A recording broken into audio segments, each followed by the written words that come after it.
সারাদিন চলার পথে যদি কোনো সমস্যা সম্মুখীন না হও বা সমস্যা না হয়, তাহলে বুঝতে হবে তুমি ভুল পথে চলছো। সারাদিন চলার পথে যদি সমস্যা না হও বা সমস্যার সম্মুখীন না হও, তাহলে জানবে তুমি ভুল পথে চলছো। আর বাস্তব কথা, এই ছাত্রদের চলার পথটাতে নানান বাধা বিপত্তি আসছে না, নানান সমস্যা হচ্ছে। এখন রক্তের প্রয়োজন, রক্ত আর কলকারখানায় তৈরি হয় না, মাঠে ঘাটে হয় না। রক্ত মানুষের শরীর থেকে মানুষের শরীরে দিতে হবে। এই রক্তের জন্য কত মানুষ মারা যায় সারা ভারতবর্ষে জানেন? ডেটা দেখলে পাওয়া যাবে, গুগল করলে পাওয়া যাবে। 1 বছরে রক্তের যথাসময়ে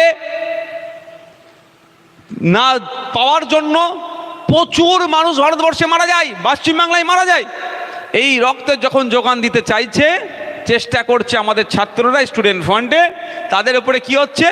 দমন পীড়ন হচ্ছে, তাদের উপরে অত্যাচার হচ্ছে, তাদের উপরে ভয় দেখানো হচ্ছে, ধমকানো চমকানো হচ্ছে।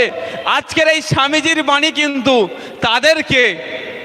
স্বামীজির বাণী কিন্তু আমাদের ছাত্রদেরকে লড়াই করার মানসিকতা আরো জুগিয়ে দিচ্ছে, যে যদি চলার পথে না সমস্যা হয় তাহলে ভুল পথে চলছি। আমাদের চলার পথে সমস্যা হচ্ছে মানে আমরা সঠিক পথে আছি, আমরা এই পথে এগিয়ে যাব, এই পথেই আমরা জয় করব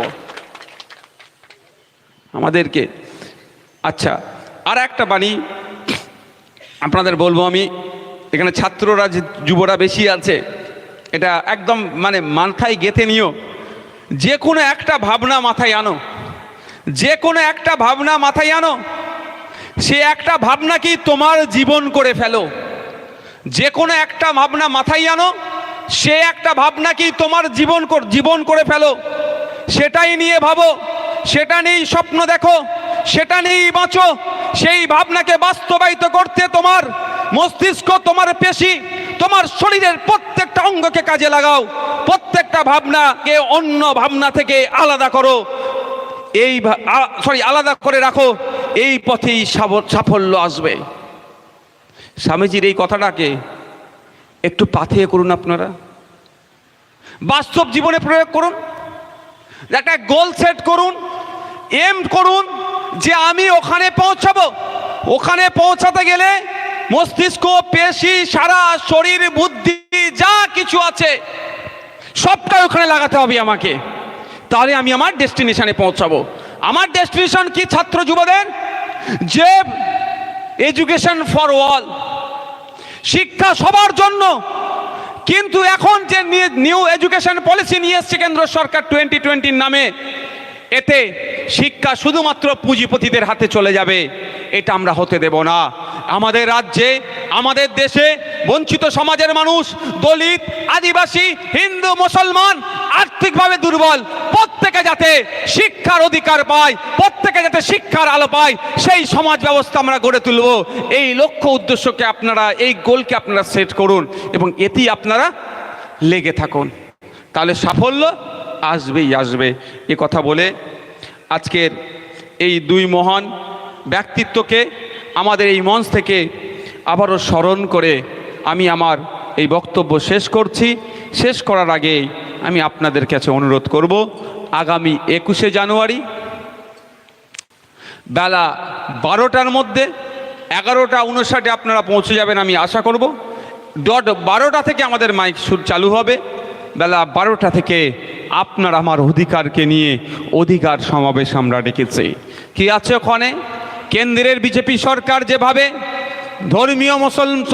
ধর্মীয় পরিচয়ে মুসলমানদের ওয়াকফ সম্পত্তিগুলোকে কেড়ে নেওয়ার অপচেষ্টা চালানোর জন্য যে ওয়াকফ সংশোধনী বিল 2024 নিয়ে এসেছে, ওটাকে বাতিল করার দাবি নিয়ে ওটাকে বাতিল করতে হবে, সেই আওয়াজ তুলে আমরা 21শে জানুয়ারি কলকাতা রাজপথে গিয়ে, কলকাতা শহীদ মিনারের ময়দানে গিয়ে ঐক্যবদ্ধ হয়ে কেন্দ্রের বিজেপি সরকারকে বার্তা দেব, অসাংবিধানী এই তোমার সংশোধনীকে আমরা মানব না। আমরা সংবিধানের 25 নম্বর ধারা অনুযায়ী আমাদের ওয়াকফ সম্পত্তিকে তুমি করতে পারবে না। আমরা আমাদের ওয়াকফ সম্পত্তিকে ওয়াকফ বোর্ডের মাধ্যমে পরিচালনা করব, এই ক্ষমতা তুমি কেড়ে নিতে পারো না। এই বার্তা আমরা ওখানে উপস্থিতি হয়ে দেব। আমরা 21শে জানুয়ারি কলকাতা রাজপথে যাব, ওখানে গিয়ে দাবি অধিকার আদিবাসীদের সেটাকে কেড়ে নেওয়া হচ্ছে। 2023 সালে এই ফরেস্ট রাইট অ্যাক্টের অ্যামেন্ডমেন্টের নামে জঙ্গল থেকে আদিবাসীদের ক্ষমতাকে কেড়ে নিয়ে জঙ্গলটাকে পুঁজিপতিদের হাতে তুলে দেওয়ার যে অপচেষ্টা হচ্ছে ওটা বাতিল করতে হবে। আমরা রাজপথে দাঁড়িয়ে শহীদ মিনার থেকে আওয়াজ তুলব কেন্দ্রের সরকারের কাছে যে অবিলম্বে আদিবাসীদের উপরে দমন পীড়ন করার জন্য, তাদের জঙ্গলের অধিকার কেড়ে নেওয়ার জন্য যে সংশোধনী নিয়ে এসেছেন ওটা অবিলম্বে বাতিল করতে হবে। ওই সংশোধনীকে আমরা মানব না, ওটাকে আপনাকে প্রত্যাহার করতে হবে, এই দাবি আমরা তুলব। এই অধিকারের কথা আমরা বলবো। আমরা আগামী 21শে জানুয়ারি রাজপথে যাব, যে ওবিসি সার্টিফিকেট যেভাবে বাতিল হচ্ছে পুনরায় রাজ্য সরকারের কাছে দাবি তুলব আমরা যে নির্দিষ্ট নিয়ম কানুন গাইডলাইন মেনে ওবিসির মধ্যে যেভাবে ইনক্লুড করা হয়েছিল ওই অবৈধ পন্থাতে না করে বৈধ পন্থা অবলম্বন করে মুসলিম সমাজে যে সমস্ত ওবিসি সম্প্রদায়ভুক্ত আছে, আরও নন মুসলিম যারা আছেন যাদেরকে ওবিসি সম্প্রদায়ভুক্ত করতে হবে, আর্থিকভাবে যারা পিছিয়ে আছে, সামাজিকভাবে যারা পিছিয়ে আছে তাদেরকে ইনক্লুড করা হোক, এবং 17% সংরক্ষণ নয়, এই ওবিসি সংরক্ষণটা